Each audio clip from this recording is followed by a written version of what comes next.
mujye mwiga kwitaho mw'abagore mwe nimutiyitaho ama infection ukura zabica. Hari ubuhamya bw'umupapa wigize guca umugore w'inyuma, arangije umugore baba baryamanye yarafite infection zamurenze.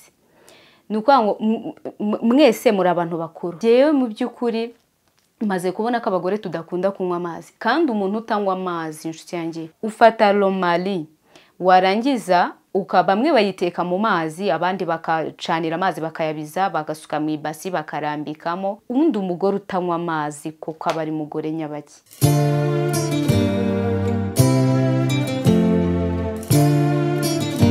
Hello my beautiful people, nizere ko mumeze neza. Natwe tumeze neza, turashima Imana. N'abatameze neza mwese mwihangane, isi dutene ko bimeze. Rero mbaye ikaze abantu mwese mukunda kunkurikirana, inshuti zanjye, abantu mwese abafans, family friend, mwese mbahaye ikaze. Abantu mwese mwumva ururimi rw'ikinyarwanda, mwese mbahaye ikaze kuri Miss Fanny Show. Ikaze mwese, twongeye twagarutse ngo turebere hamwe n'iki cyakubaka societe nyarwanda, twongeye turebere hamwe n'iki cyatwubaka mu buzima bwacu bwa buri munsi. Twagarutse rero nk'abakobwa cyangwa abagore, mujye mumbabarira nimbibandaho, nuko mbakunze cyane ntago ari urwango. Twagarutse rero ngo turebere hamwe n'iki kintu gituma umuntu umugore cyangwa umukobwa arwara ama infection akabije hahandi usanga mbese usanga no mu n'inkari ze zirenga kuba inkara, ahubwo ugasanga zahindutse nk'umutuku, ugasanga nyine ahorana akantu k'agahumuro mu myanya y'ibanga, hahandi ajya kwihagarika twa tuntu tw'udukari twasigaye, ugasanga nyine naho yicaye muri bagenzi be yababera ikibazo, yababangamiye kubera umuhumuro mubi uriho nyine uri gutama. Rero hari abantu benshi cyane abagore benshi turwara ama infection, ibyo ni ibintu bizwi. Ariko se noneho turebere hamwe, ntago tuba twabigizemo uruhare rimwe na rimwe, ntago tuba twabigizemo uruhare. Njyewe mu by'ukuri maze kubona ko abagore tudakunda kunywa amazi, kandi umuntu utanywa amazi inshuti yanjye, umuntu utanywa amazi always umenye ko infection cyane kuri wowe mugore cyangwa mukobwa, umenye ko zizakwica. Amazi nicyo kintu cya mbere. Ibyo bakubwira ngo infection ngo hari imiti, ngo amazi no muti wa mbere wa infection. Ndakubwiza ukuri nk'umuntu bizi neza, ndabikubwira ngiye mbizi neza ko nanjye ndumwe muntu bigize kuzidwara. So amazi nicyo kintu cya mbere uba ugomba kwitaho, ukanywa amazi menshi ashoboka, ariko atari bya bindi mu gitondo ubyuka ugafata agakombe ukiborosa, warangiza asigaye mu gikombe ugahita uyanywa, cyangwa se ukifatishwa ukisukishwa nk'agakombe kamwe ukanywa. Bira ntago byamanura imyanda uba ufite muri wowe, ntago reka. Uba ugomba kunywa amazi mu gitondo byibuza makeya, ukanywa nyine yenda nka litiro, kandi nabwo ntirangira aho ngaho, ukazenda nko kwibuka nko mu none mu saa sita ukaza kunywa andi, nimugoroba ukaza kongera kunywa andi, ku buryo ubuzima bwawe bugira amazi. Ndabikubwira wowe urwaye ama infection, nukuri nubikora uzampa igisubizo. Ikindi cya kabiri rero, mutera agatebe mbabwire, mujye mwiga kwitaho mw'abagore mwe nimutiyitaho ama infection ukura zabica. Sinzi nimba mubizi neza ko infection ari kimwe mu ndwara mbi nkatwe b'abagore cyane, ariko nibibabwira mu byumve. Nkatwe abagore infection ni mbi ku rwego ntabasha kubigusobanuraho. Icyambere, infection zagufungiye umura wo kubyara, ubwo ubutandukanye n'iki n'urubyaro, kandi 99% abagore benshi infection zarabazengereje. Hari akantu kitwa Romali, nibagiwe uyu munsi kukazana ngo nkabereke, ariko ubutaha umuntu utakazi azandike muri comment abimbwire, ubutaha nzakazana nkabereke. Ufata Romali nimba ushaka kugira ngo wivure infection bitagombeye ngo wirukanke ngo ujye kwa muganga n'iki. Wajyayo naho ubona nyine yenda zakubanye nyinshi, wajyayo, ariko icyo kintu nugikora ukakitaho, nzi neza yuko infection uzatandukana nazo. Ufata Romali warangiza bamwe bayiteka mu mazi, abandi bakacanira amazi bakayabiza bagasuka mu ibasi bakarambikamo bakayareka akaba nk'akazuyazi, ariko abandi bo bayacanirana bafata romari bagacanirana na ya mazi bakayabiza. Rero ufata ayo mazi arimo romari ntabwo uzikuramo, ukasuka mu ibasi nini, noneho ukayareka agahora akaba akazuyazi. Iyo amaze kuba akazuyaze wicaramo ukikorera sauna, ujye ubikora kenshi nimba uzi ko ufite ama infection yakuzengereje. Hari abantu bagira ama infection nshuti zanjye hahandi nako abagore murabizi, ntatagira untera amabuye ngo navuze ibishegu n'iki, ariko hahandi ushobora kwira ahinduye umwenda w'imbere nk'inshuro zigeze muri enye kubera infection zamuzengereje hahandi umwenda yambaye mu kanya gato yuba watamyemo akantu k'agahumuro katari keza, bitewe n'iki, bitewe n'ara amatembabuza dusogamo nyine azafite umuhumuro mubi ku buryo muri bagenzi be adashobora kujya kuhicara, nyine ahora yikekakeka. So rero ibyo bintu nubikora ukabyitaho pe uzampereza irita. Hari abantu bakunda kumbwira ngo njyewe ngo ntabwo ngo njya nkunda kunywa amazi ngo mu gitondo ngo ngakonje ngo cyangwa ngo amazi ngo ya mu gitondo ngo antera iseseme ngo nkumva ngo ngiye nko kuruka. Nshuti yanjye, ibintu byose ubushakira uburyo bikemera.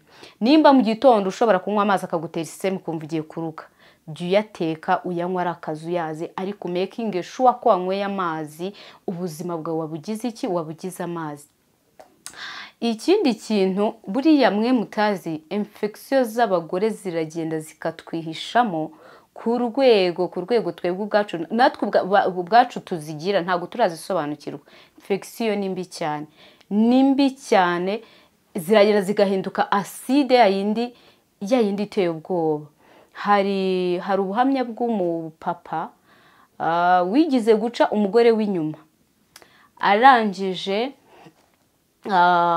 arangije umugore baryamanye yarafite infection zamurenze.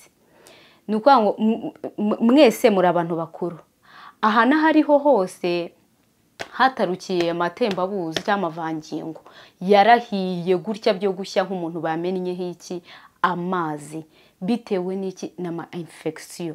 Icyo gihe atashye abeshya umugore we ko ngo moteri y'imodoka ngo yamuturikanye. Uwo mupapa Imana izamfashe ntazabyumva, atazahita amenya ko ari we navuze, ariko arabizi neza nawe, arabizi neza ko yatashye abeshya umugore ko ari moteri y'imodoka ngo yamuturikanye n'iki. Guhera uwo munsi atangiye aha hose yari yahiye, igice cye cyose cy'imbere yari yahiye, buri hantu hose mu matako hose yari yahiye, bitewe n'iki n'ama infection y'uwo mugore yamurenze. Kandi uwo mugore nawe urumva ntabyo yari azi ko ashobora kuba agize gute ameze uko nguko. Muganga niwe wamubwiye ati uwo mugore uzamushake umwinginge ajye kwivuza, kuko ubu ni uburozi bubi cyane. Agize n'undi mugabo abona nawe nuko byagenda, bazajya no kureba yazashiduka ararwaye ibintu nyine atazi, akajya kwivuza atazi ngo nibiki, bagasanga inyama ze zose z'imbere yagize gute zaraboze, zarahiye, zashizeho. Rero infection ni indwara mbi abagore tutajya twitaho cyane cyane. Impamvu mvuga abagore nuko nzi ko ari twebwe zirembya cyane. Ikindi cya kabiri, uzabicunga iyo urwaye infection ukajya kwa muganga, ntago bashobora kukuvura batakubwiye ngo uzana n'umugabo wawe tubavurane, kubera ko infection ni ikintu kigenda kikihisha mu mubiri w'umuntu. Iyo wowe bakuvuye zigakira, wa mugabo nanone mukongera mukabonana, stile n'ubundi ahita yongera akagusubiza ibyawe yari yarakubikiye. Niko infection ziteye. Infection umuntu uzikinisha rero ni umuntu utazi. Infection ni mbi cyane. Hahandi umwenda wawe w'imbere we muntu urwaye infection ushobora kufuruka wanika ku mugozi uriho indi myenda y'abandi bantu, za infection bakazandura bitewe n'uwo mwenda wawe w'imbere. Ikindi cya kabiri, mwabagore mwe mufata imyenda yanyu y'imbere mukagenda muyirunda mu cyumba mu kantu ngo muzayifurira. Ubundi biranibikira, biranibiki ko n'abagabo benshi babashinja uwo mwanda wanyu mubanukira ubwo buntuza bwanyu. Jya ukuramo umwenda uwufuru wanike uwanika making sure ko wakubiswe n'izuba nibwo buryo bwiza bwo kurwanya infection. Inshuti yanjye, infection ziraryana ubu umumama uzanyumva yarazirwaye zaramuzengereje niba uzabiha agaciro. Infection ziraryana kurusha, sinzi ukuntu nabibabwira, ariko infection ziraryana cyane. Rero bira bintu mukora mugakora mutwenda twanyu mukatubika hano ngo muzadufurira rimwe, bira bintu na makosa. Uburiho none uracumbikira igicumbi cya infection zimwe ziteye ubwoba. So mwite kuri utwo tuntu nababwiye. Kandi kabiri, ubundi umugore utanywa amazi kuko aba ari mugore nyabaki. Nimba utanywa amazi utanga yahewe mu byukuri, tuvugisha ukuri. Umugore utanywa amazi kuko mu byukuri utanga yahe mutaza kuruka mumvuza ibishego. Ariko ibyo mbabwira nibyo, mwese ibyo mbabwira nibyo murabizi. Utanga yahe amazi ni meza mu mubiri wacu twese, ariko cyane cyane twebwe bagore, twebwe ba mama, cyane cyane wowe wubatse urabizi neza. Abakobwa basigaye babarusha iryo banga mwabagore mwe, basigaye barusha iryo banga kabisa. Ntimuzagire ngo hari ubundi barozi basigaye baroga abagabo banyu. Ni ukwiyitaho gutyo. Amazi rero ni kimwe mu bintu bigufasha byita ku mubiri wawe, bigufasha kwita ku mubiri wawe, bigufasha kwita ku buzima bwawe, ariko bikagira n'undi muntu bigira gute bibera umugisha. Rero mwabagore mwe mwite kuri ibyo bintu mbabwiye, mujye mugerageza kenshi gashoboka. Wowe muntu uzi ko ufite icyo kibazo cya infection zakurenze, nduzi ko zakurenze, ujye ugerageza kenshi gashoboka ufate romari uyicanire mu mazi cyangwa se ubize amazi uyirambikemo, amazi abanza bakazuyaze, ariko ujye usuka mu ibasi nyine ihagije, ubundi wicaremo umere nk'umuntu nyine uri muri sauna. Ni muri sauna, kuko nawe uzajya ubona resulta. Iyo uhagurutse urazibona. Ubwo ibyo nshaka kuvuga mwabyumvishije. Imyanda yari iri muri wowe imbere igenda imanuka isohoka. Rero mujye mwiga kwiyitaho, nta kindi kintu kizago. Ibyo byose ni ibintu mba nkubwira kugira ngo ugende ubyungikana na bya bindi ugira utuntu ugenda ukemura mu rugo iwawe tutagendaga neza rata, sibyo? Ugenda ugira utuntu ukemura mu rugo iwawe, nimba ako kantu nako kuko urumva ngiye nimba bimbangamira ndi umuntu wo ku ruhande, ngaho ibaza umugabo murarana mu buriri bumwe, umugabo mubana mu cyumba kimwe, ibaze we biba bimeze gute kuri we. Kandi n'ukuri udukari tw'umuntu urwaye infection turapika. Nshuti yanjye, ibyo ni ibintu uzi neza. Rero mu rwego rwo kubirwanya, gerageza wiyiteho. Amazi ni umuti. Amazi muyaca amazi, umuntu arabibabwira mukabipinga, ariko amazi ni umuti ku buryo mwebwe mutazi.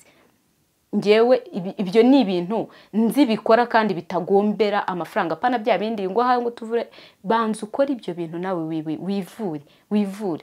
Yenda nibyanga ntago mpamije imibiri yacu bitandukanye, bishobora kutemera kuri wowe, ariko ngiye kuri nge bikemera. Nibyanga unyarukire kwa muganga, yenda bagufashe ibindi byisumbuyeho.